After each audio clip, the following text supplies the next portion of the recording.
Hola, buenos días. El día de hoy voy a presentarles una técnica de espectroscopía que ya voy a presentar. Y creo que ya. El día de hoy les voy a presentar espectroscopía de fotoeléctrica de rayos X por sus siglas XPS.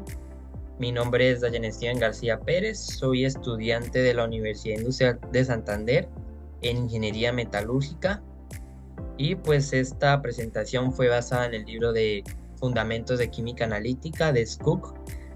También se obtuvo información de artículos científicos en Science Direct, Scopus y Google Academy. Entonces vamos a empezar. Voy a poner la lupita. Listo. Entonces, hablemos de una breve descripción acerca de la técnica. Entonces, la espectroscopía de fotoemisión de rayos X, por sus siglas XPS, es un método de análisis cuantitativo sensible a la superficie para determinar con precisión la composición elemental de los materiales sólidos. La técnica es la herramienta más extendida para la caracterización química de recubrimientos y superficies de películas delgadas. Entonces, básicamente, esta es una técnica cualitativa y cuantitativa que nos permite determinar la composición eh, elemental que se encuentra en la superficie de algún elemento que queramos caracterizar: metales, polímeros, cerámicos, y pues recubrimientos. Esta técnica es más que todo utilizada en la química de recubrimientos y análisis de superficies, ya que pues esta técnica más, pues su principio, su base es análisis superficial, y pues es cualitativa y cuantitativa, elemental del material que vayamos a analizar. Entonces, ¿cuál es el principio de esta técnica? Entonces, los espectros XPS son obtenidos cuando una muestra es irradiada por rayos X. Habitualmente la no puede ser, o la radiación puede ser de aluminio o magnesio, al tiempo que se emite la energía cinética y el número de electrones que se escapan de la superficie del material analizado. Entonces, básicamente, obtenemos información de la energía cinética de los electrones o fotoelectrones que se escapan de la superficie del material al ser irradiados con la energía de rayos X. Entonces aquí pues tenemos un ejemplo así facilito. Entonces aquí tenemos que el átomo es irradiado con los rayos X o electrones, los cuales van a chocar con los electrones que se encuentran rodeando al núcleo, y más que todos los electrones más cerca del núcleo, ya que esto nos brinda más información acerca del elemento. Entonces, al chocar estos rayos X con el núcleo, lo que va a hacer es que estos absorben la energía de rayos X y van a ser expulsados del átomo o emitidos del átomo. Entonces, estos que son expulsados son medidos a través del equipo XPS, dándonos información acerca del elemento en el cual está y de los niveles de energía en el cual el átomo fue extraído. Aquí ya tenemos un espectro del,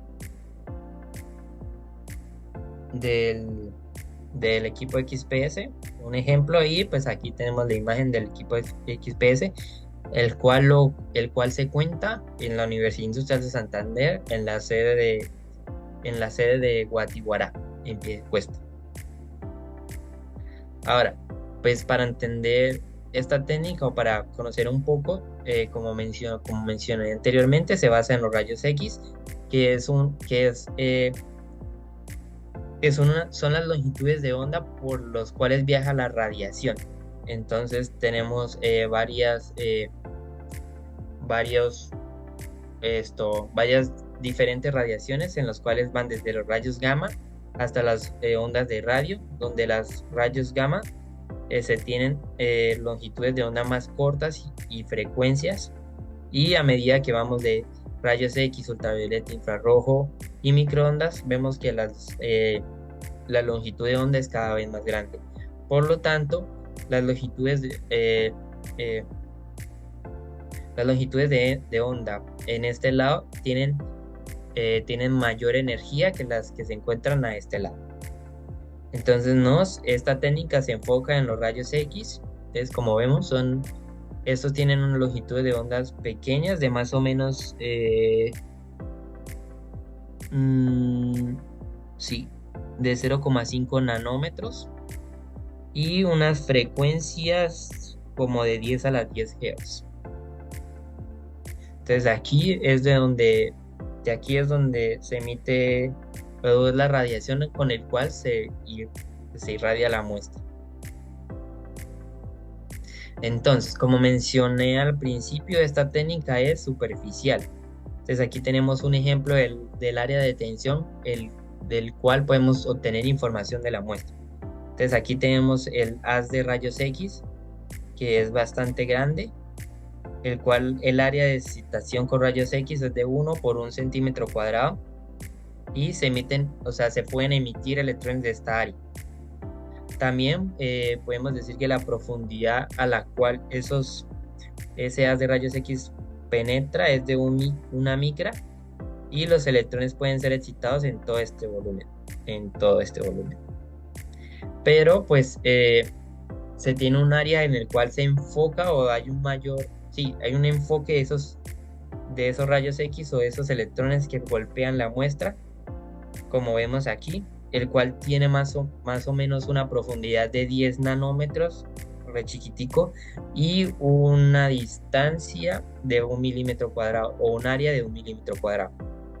Entonces de aquí los electrones se extraen solo en una porción pequeña angular, Entonces, como vemos, esta técnica es súper superficial, donde se tiene información de profundidades de 10 nanómetros.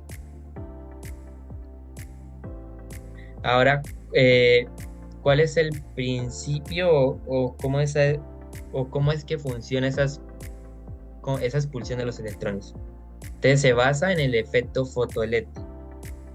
Entonces básicamente es cuando el haz incidente de rayos X golpea un electrón del átomo, más que todo los niveles más cercanos al núcleo, ya que esto nos brinda más información.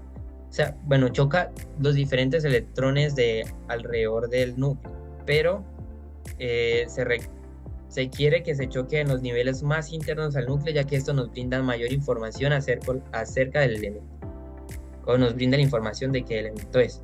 Entonces aquí tenemos el haz incidente, el cual choca el nivel más cercano, que es el 1s, y pues emite un fotoelectrón emitido, ya que debido a que este absorbe esa energía con la que vienen rayos X y esta energía hace que este sea expulsado del átomo. Entonces aquí, como vemos, las líneas espectrales de XPS que se identifican según la capa a la cual el electrón fue emitido. Esta la vemos en la gráfica de XPS, las cuales son las líneas espectrales están de 1s, 2s, 2p. El fotoelectrón emitido tiene una energía cinética, la cual es la energía con la cual se mide para conocer o identificar el elemento o el electrón a qué elemento corresponde.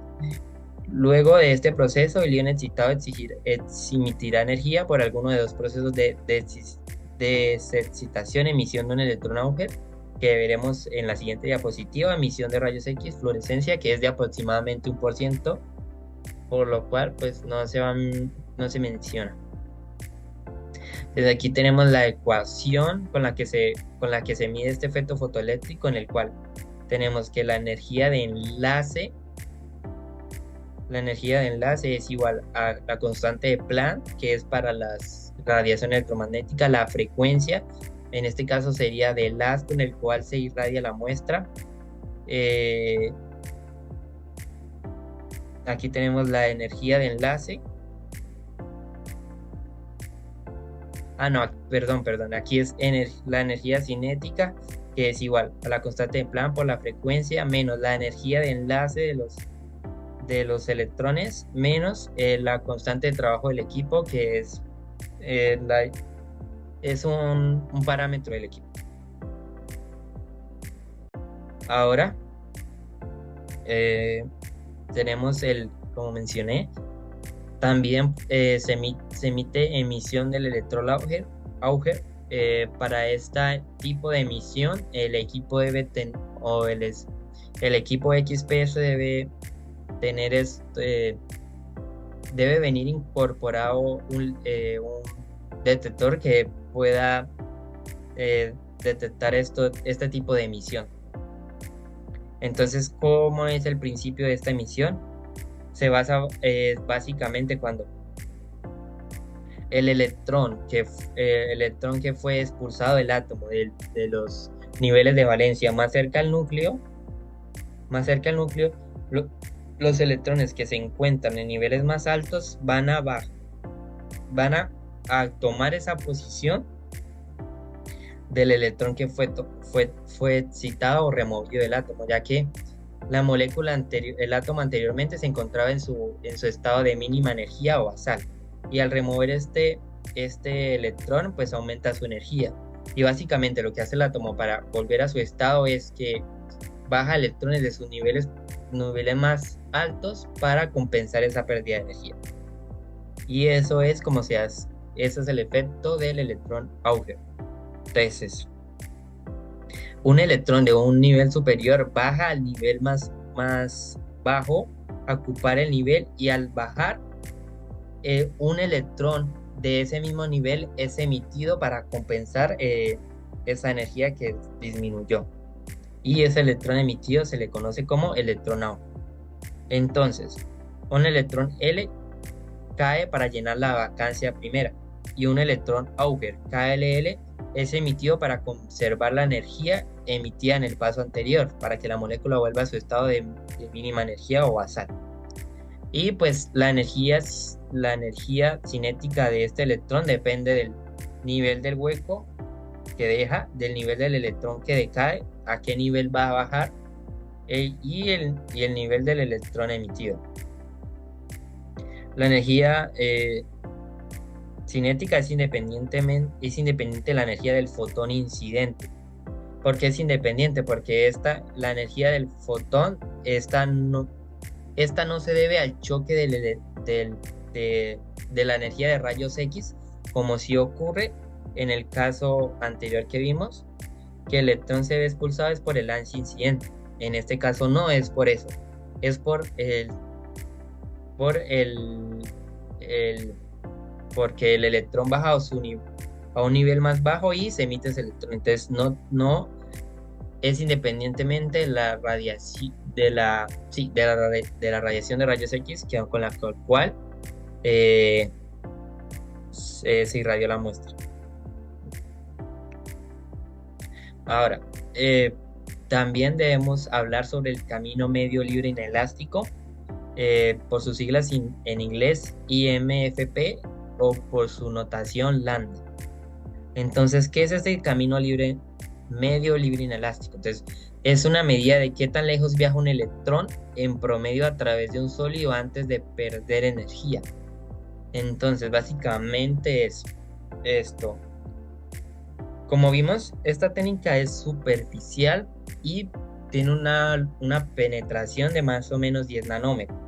Entonces, los electrones son excitados a esa profundidad y pues son removidos del átomo. Entonces, el electrón debe viajar por esos 10 nanómetros y salir del material.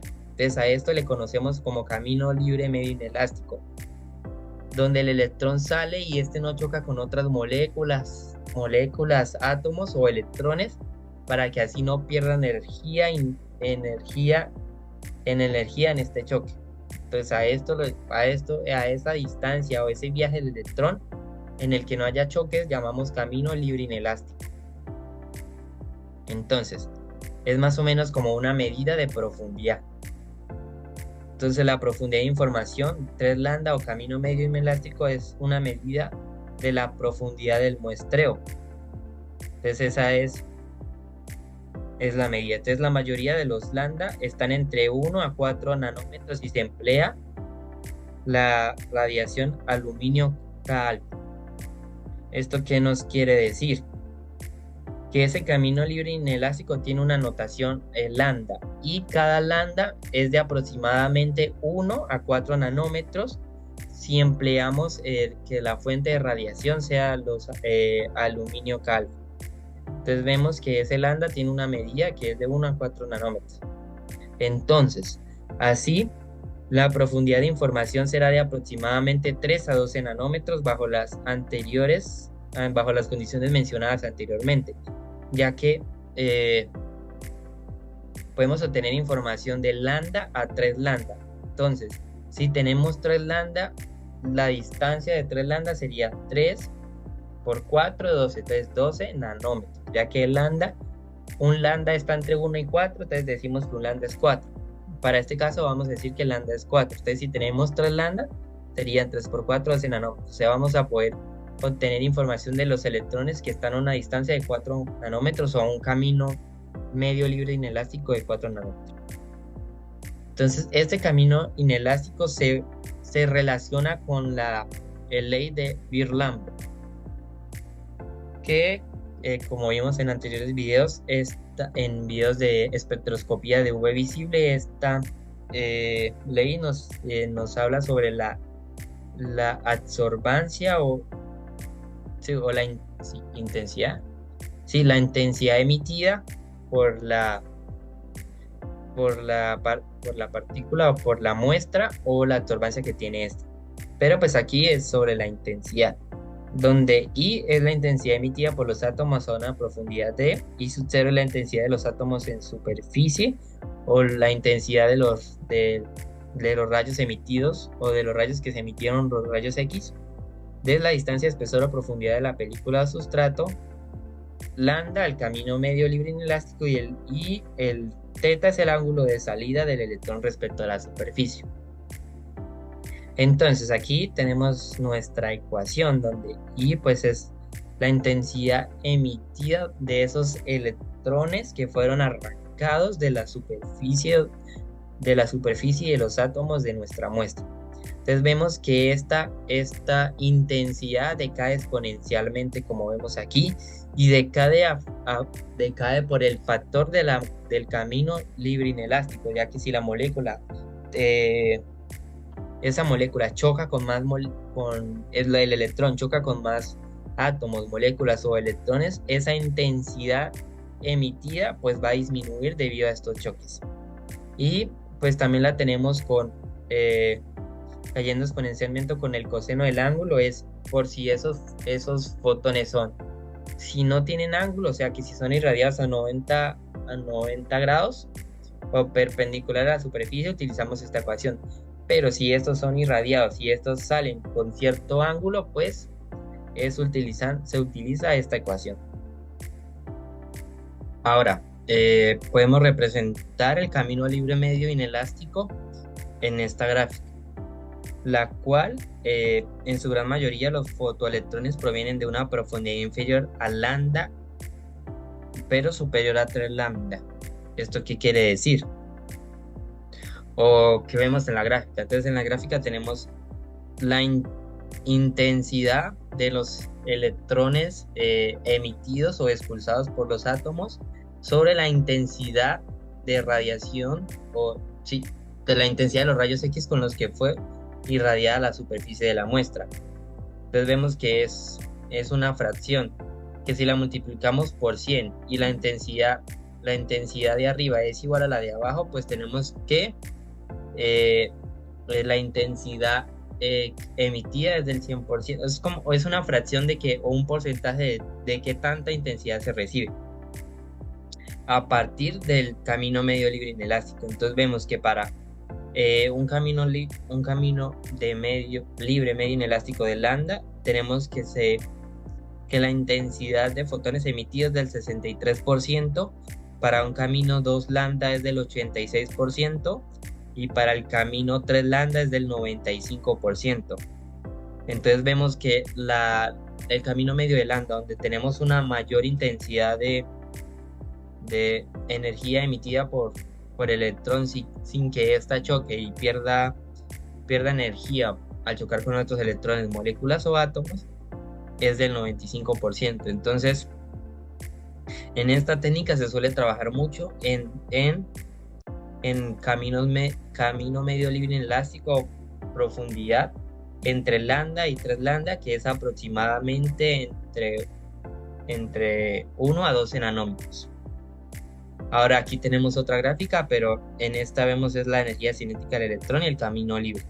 Entonces, en las espectroscopías basadas en electrones y iones de no muy alta energía, unos pocos kiloelectronvoltios son sensibles a la superficie. Como vemos aquí, tenemos energías entre 5 y 100 y caminos libres pequeños. Entonces vemos que no se aplican energías de electronvoltios demasiado altas para penetrar en la superficie. Y pues debido a ese camino libre medio, el cual es relativamente pequeño. Ahora, notación en XPS, ¿cómo se denota los picos en el espectro? Entonces, para esta notación se basa según la mecánica cuántica de los orbitales, y según este modelo tenemos o se denotan mediante 3 letras N, L y J, donde N se representa por el número cuántico principal, 1, 2 o 3, o el nivel de valencia, como vemos aquí, que puede ser nivel de valencia 1, 2, 3 y 4, o sea, según el nivel en el que se encuentra el electrón. Tenemos L, el número cuántico momento orbital, que es 0, 1, 2. Este corresponde a los orbitales y la forma como se distribuyen ellos, o la forma en la que están estos electrones en los orbitales. Y tenemos J, que es el momento angular total. Este fue introducido, creo que recientemente, bueno, recientemente no, pero no se habla mucho de esto porque es un nivel ya o sea, se mete mucho con mecánica cuántica, y esto se refiere a como la distribución de los electrones en esos niveles, bueno, como los subniveles en los que están los electrones. Y este se calcula con el número cuántico del momento orbital más o menos S, donde S es más o menos un medio. Aquí lo que nos dice es como el número de electrones en los cuales se puede distribuir, que pueden ser 2, pues dependiendo del orbital. Entonces aquí tenemos la tabla de referencia para el cálculo de J, del momento angular total de ese número cuántico. Entonces, primero tenemos los orbitales S, P, D y F. El número cuántico al momento orbital, que es para el S0, para el P1, para el T2, 3. Y pues esto depende aquí de la gráfica que vemos aquí. Y pues acá el desolamiento. Tenemos singlete, ya que debido a que para el S tenemos solamente un momento angular, ya que L, el número cuántico, el momento orbital es 0. Entonces 0 más 1 más un medio, pues da un medio. Entonces solo tenemos 1. En cambio, para el nivel P tenemos un doblete. Y aquí si sumamos 1 más un medio nos da 3 medios. Y si tenemos 1 menos un medio nos da un medio. Entonces para este caso tenemos un doblete. Y así lo hacemos sucesivamente para cada orbital. Y del orbital P al F tenemos dobletes. Básicamente esto quiere decir que aquí estamos en el nivel de valencia número 2 y en el orbital P. Esto quiere decir que en el orbital P tenemos un máximo de 6 electrones. Estos a su vez se subdividen en 2. En el de momento angular de 3 medios, en el cual contiene 4 átomos, y en el momento angular de un medio, el cual contiene 2 átomos. Y pues aquí ya tenemos la relación, como mencioné anteriormente. P3 medios contiene 4 átomos y P1 medio contiene 2. Entonces tenemos una relación de 2 a 1. Y pues así hay una relación para el caso del T y para el caso del F, dependiendo de los números de electrones que se cuenten en cada nivel. Entonces la notación se basa en los números cuánticos n, l y j. Ahora el instrumento. Entonces aquí tenemos un esquema básico o simple de cómo funciona la espectroscopía XPS. Entonces tenemos la muestra seca, que puede ser en polvo o sólida. Esta se irradia con una fuente de rayos X. Las más comunes son radiación de aluminio o magnesio. Se irradia la muestra. Se debe tener una cámara de vacío que alcanza presiones de hasta 1 a 10 a la menos megabars. Esta se debe a que esto permite que los electrones se muevan fácilmente y no sean atraídos por moléculas que puedan estar en la atmósfera o en el ambiente. Por eso está al vacío. Aquí tenemos donde los electrones son dirigidos hacia el detector por medio de campos magnéticos. Y aquí ya es el detector o el computador que nos hace la gráfica. Entonces las señales obtenidas son digitalizadas, por lo que al final de la medición obtenemos un espectro que contiene la cantidad de electrones medida por segundo en función de la energía de enlace de E. Como se explicó anteriormente, que pues depende de la o es a través del principio de fotoeléctrico y de la ecuación y la ley de la ecuación. Entonces aquí lo que tenemos en el instrumento, pues la fuente de rayos X. Típicamente la más usada es la radiación de aluminio alfa. Y para este tipo de fuente de rayos X siempre se utiliza un cristal de cuarzo como monocromador, que básicamente lo que hace es filtrarlo y que la señal sea más estable. Pues en la siguiente diapositiva voy a hablar más acerca de esto. Tenemos el compensador de carga, que son electrones de baja energía y se aplica para muestras no conductoras, ya que al irradiarla esta con rayos X la superficie se carga. Entonces se deben liberar electrones para que los electrones que son emitidos por los átomos puedan viajar y no puedan ser desviados por esa superficie que está cargada. Entonces para eso usamos el compensador de carga. Tenemos el cañón de iones, en el cual se emplea un gas noble, que es para la limpieza de las muestras y los perfiles de concentración. Y por último, un sistema de vacío que utiliza una bomba Scroll o una bomba turbomolecular, pues debido a que pues, los electrones pueden, no se encuentran en una atmósfera, se contiene oxígeno y otros gases que pueden desviar los electrones que salen de los electrones emitidos. Entonces aquí tenemos la fuente de rayos X, el monocristal, el cañón de iones, el compensador de carga, el detector y la esfera analizador. Es el analizador hemisférico,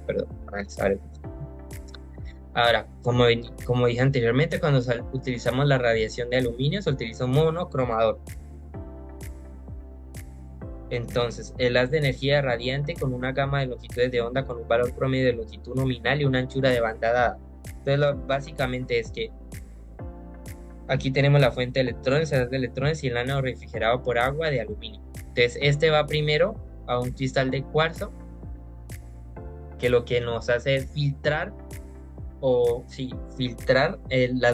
unas ciertas longitudes de onda en el cual queremos irradiar la muestra y como quitarle la cola o esas desviaciones que puede tener esta radiación.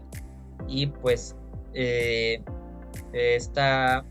para el ánodo de aluminio es la única que tiene un monocromador o ese filtro natural el filtro natural para longitudes de onda. Entonces, por eso es que es más utilizado esto. Y pues aquí tenemos un ejemplo de un espectro. Y pues cuando usamos filtro, no usamos filtro. La negra punteada es cuando no usamos el filtro o el monocromador, el cristal de cuarzo, y la roja es cuando usamos el cuarzo. Entonces básicamente vemos que con este filtro podemos eliminar el background, que es ese background, ¿cómo es esto? Ese ruido de fondo que podemos tener en el espectro, y los espectros son menos, o sea, se hacen más angostos y son más definidos cuando usamos el monocromador.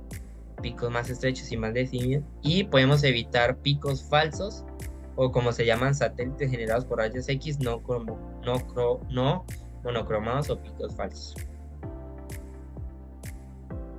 Ahora, el analizador esférico electrostático. Entonces aquí los fotoelectrones pasan por un sistema de lentes y son dirigidos hacia el CHA, que es el analizador esférico electrostático en inglés. El detector, perdón. No es el hemisférico electrostático. Entonces aquí tenemos la radiación de X, aquí el cuarzo y este va a la muestra. Entonces básicamente esto es una torre como lo vemos en los equipos de espectroscopía de absorción atómica o espectroscopía SEM, que son unos lentes que a lo que hacen es guiar esos electrones que fueron removidos o emitidos por la muestra. Son llevados a través de estos donde se pasa por una serie de lentes donde se filtran y se agrupan, más que todo. Después de eso, el analizador hemisférico tiene dos semiesferas concéntricas con un diferencial de potencial entre ellas. Entonces aquí tenemos un diferencial de potencial aquí abajo y aquí otro. Entonces lo que hace este diferencial de potencial es también filtrarnos esos electrones que pueden que no son característicos de la muestra, o los electrones que nosotros queremos identificar. Entonces si el electrón va con mucha energía, en esta parte choca directamente con con esta parte curva del analizador hemisférico y queda agarrado ahí, ya que estos cuentan con un campo eléctrico. Y si los electrones vienen con baja energía, pues va para esta parte del analizador hemisférico por su baja energía.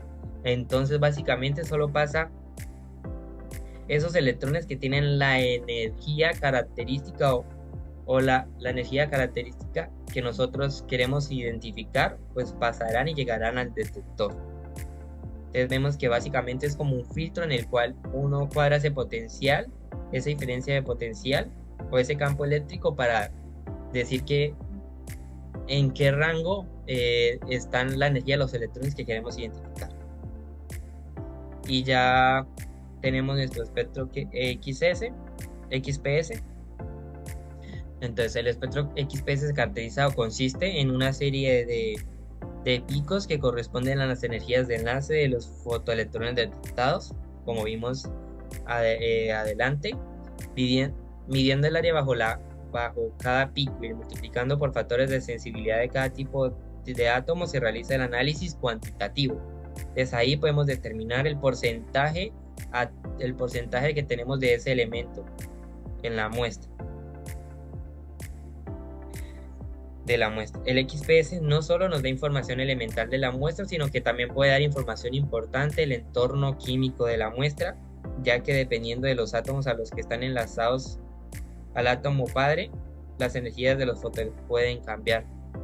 Entonces básicamente también nos puede dar información a partir de estos picos de los elementos detectados del entorno químico alrededor, o como de los diferentes compuestos que pueden haber ahí. Entonces aquí tenemos el espectro que está por cons y energía en electrovoltios. Entonces podemos ver aquí que cada pico es identificado con un elemento O, F, O y el nivel del cual fue arrancado el electrón. 1S, 1S, 3D, aquí tenemos otro elemento, fue arrancado el nivel 3D, 1S. Y aquí tenemos uno de KLL, como vimos al principio. Esta notación se hace para los electrones Auger. Y pues aquí tenemos los elementos detectados, el porcentaje atómico y la energía. Y ya eso sería para esta técnica de espectroscopía XPS. Muchas gracias por acompañarme y pues este sería el fin de los videos acerca de la caracterización de materiales por espectroscopía. Hasta luego.